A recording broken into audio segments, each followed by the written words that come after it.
ಬಣ್ಣ ಮಿಶ್ರಿತ ಗೋಬಿ, ಪಾನಿಪುರಿ, ಕಬಾಬ್ ಮೇಲೆ ಕ್ರಮ ಆಯಿತು. ಇದೀಗ ಕರಿದ ಹಸಿರು ಬಟಾಣಿ ಬ್ಯಾನ್ ಆಗುತ್ತಾ ಅಂತ ಕುತೂಹಲ ಇದೆ.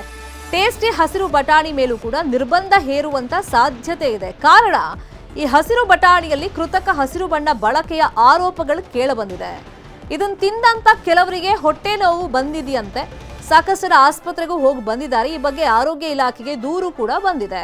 ಹಸಿರು ಬಟಾಣಿಯ ಸ್ಯಾಂಪಲ್ಗಳನ್ನು ಸಂಗ್ರಹ ಮಾಡಿ ಟೆಸ್ಟ್ಗೆ ರವಾನೆ ಮಾಡಲಾಗಿದೆ. ಈ ಸ್ಯಾಂಪಲ್ಸ್ ವರದಿಗೋಸ್ಕರ ಸದ್ಯಕ್ಕೆ ಆರೋಗ್ಯ ಅಧಿಕಾರಿಗಳು ಕಾಯ್ತಾ ಇದ್ದಾರೆ. ಅದರಲ್ಲಿ ಆ ವರದಿಯಲ್ಲಿ ಹಾನಿಕಾರಕ ಅಂಶ ಇದೆ ಅಂತ ಪತ್ತೆಯಾದ್ರೆ, ವರದಿ ಬಂದ್ರೆ ಬ್ಯಾನ್ ಮಾಡುವಂತ ಸಾಧ್ಯತೆಗಳಿದೆ.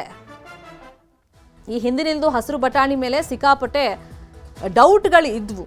ಬಣ್ಣ ಮಿಶ್ರಿತವಾಗಿ ಹಸಿರು ಬಣ್ಣವನ್ನು ಕೃತಕವಾಗಿ ಇದಕ್ಕೆ ಹಾಕಿದ್ದಾರೆ, ಹಾಗಾಗಿ ಮಾರ್ಕೆಟ್ನಲ್ಲಿ ಸಿಗುವಂಥ ರೆಡಿಮೇಡ್ ಈ ಬಟಾಣಿಯನ್ನು ಯಾರು ಖರೀದಿ ಮಾಡಬೇಡಿ ಅಂತೆಲ್ಲ ಆರೋಪಗಳು ಕೇಳಿ ಬರ್ತಾ ಇತ್ತು.